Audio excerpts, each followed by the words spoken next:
Hey everybody, Sean and Allison here from Spoken Garden. Hi everybody, happy Friday. It's Friday Plant Chat Day and it's day 130 of the Quarantine Gardeners. If you don't know, that's us. We're the Quarantine Gardeners, and this is our daily video log of us accomplishing projects in our garden while under quarantine.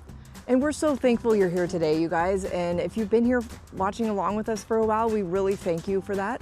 If you haven't yet, go ahead and please subscribe down below so you don't miss out on all our daily videos. So guys, today is Plant Chat Friday, and today we're going to talk to you about cosmos. We've got a couple different kinds in our garden, in our front garden, and we wanted to talk to you about those today. We can't really think of a better summer flowering annual. They add so much beauty and character to your yard, and they can be great for cut flowers. They're also good for mass plantings along borders and for some filler plants in landscapes in general. Here are some of the cosmos we're growing this year, and oh my gosh, look at these, you guys. Yeah, aren't those big? Jeez. They're all over, and sorry, we got to deadhead a couple of them here. Can't remember the last time I actually saw cosmos blooms this big. I mean, they gotta be about 3 inches in diameter, so they're big. This is great. Yeah, we're loving this. These are cupcake white. We ordered these and tried these out from Floret Farms this year. This cosmos, it's gonna get about 4 feet tall at the end of the summer, at the end of the growing season. It likes full sun, and it likes well-draining soil, but not really nutrient-rich soil, not so nutrient-rich. And a lot of cosmos are like this. And it's kind of funny because most plants you think, well, they like nutrient-rich soil. Who wouldn't, right? The more nutrients, the better. Well, cosmos actually prefers less nutrients than a lot of other plants in their soil. So it's just something to keep in mind. You don't have to have the perfect soil for your cosmos. And this is one of the examples of that. This plant looks beautiful. It's big and healthy. And this is an annual species, but there are perennial species, but the only species we have right now in our garden are the annual species.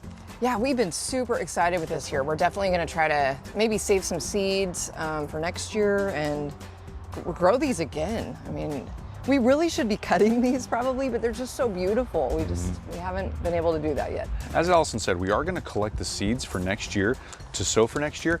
And the great thing about most cosmos is they will self-sow for next year where you have them planted. So you can collect those seeds and they are viable. They will grow next year. So basically you just have to buy the plants once and then just collect the seeds at the end of the year in the fall, and you'll have lots of seeds to sow the next year. So you guys, cosmos take moderate to regular watering, and what that means, even in the summer months here, we pretty much water these every day. In the morning, at least once. We'll check the soil and see how it feels and see how dry it is, but yeah, we pretty much water daily. Yep, every day we give it a good soaking. These and the zinnias next to it, along with many other plants. And many others. You can see cosmos growing. I mean, they really spread out. They're all over back here. And some cosmos can get very large. Not this cultivar specifically, but cosmos in general, there are varieties and cultivars that can get up to 7 to 8 feet tall. And it's pretty amazing that this little plant, for a little tiny seed, can get 7 to 8 feet tall. It's amazing. So guys, next up is a cosmos called Seashells Blend. And this is a great little cosmos. You can see it's unique in its petals. They kind of look like little tubes. They're like circular little tubes. They're folded in on each other and they radiate out from the center like most cosmos do with that yellow center. And aren't they beautiful? Oh, that's so beautiful. We've never grown these before and we're loving the way these look. These are really unique. Now, these are all, cosmos are in the Asteraceae family, meaning they're related to all kinds of daisies. They're related to Shasta daisies, to coneflowers, to asters, all in the same family. Seashells Blend will get 3 to 5 feet tall by the end of the season with regular care and watering.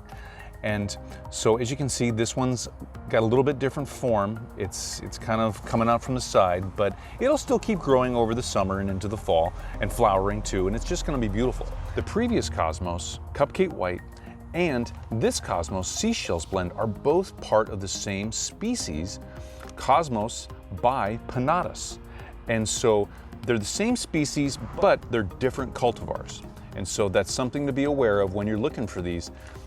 They might be part of the same species, but they do have a lot of differences between them. And you can see the difference between the flat petals of the Cupcake White and then these trumpeted, almost tube-like petals of the Seashells Blend. Here is our last cosmos we have in our front yard, and this is Candy Stripe.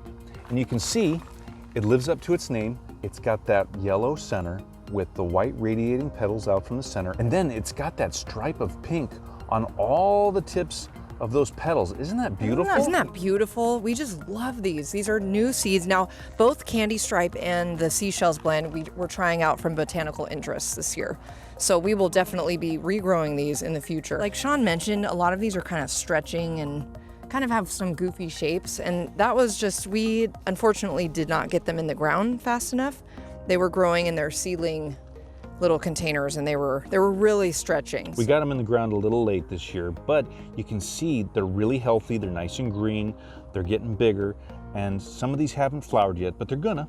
And so we're just waiting for them. And you can see this cosmos. Look how feathery these leaves look. I mean, that's just, look how just intricate they are. And again, this is the same species as the other ones we just went over, but it's a different cultivar. I love this feathery foliage. That is really beautiful. It's beautiful. It just adds a different, completely different texture to the whole bed and the whole garden.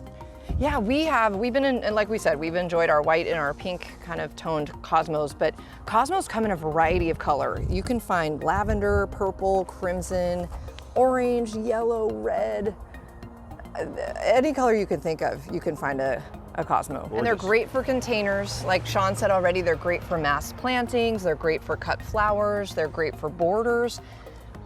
They need full sun. So guys, those are our cosmos plants. Aren't they beautiful? Cosmos are mainly native to the tropical areas of the Americas and Mexico. All the cosmos cultivars we showed you today are all part of the same species, which is Cosmos bipinnatus. Yeah, we hope you love cosmos as much as we do. It's fun to experiment with new cultivars each year, and that's kind of something we try to do. But I really feel like this year we're gonna save all 3 that we showed you because we love them. The Cupcake White from Floret Farms, awesome. Yeah, I really like that Seashells Blend. Me too. I know, that one is so unique. So guys, leave your comments and questions down below for us. We love hearing from you guys.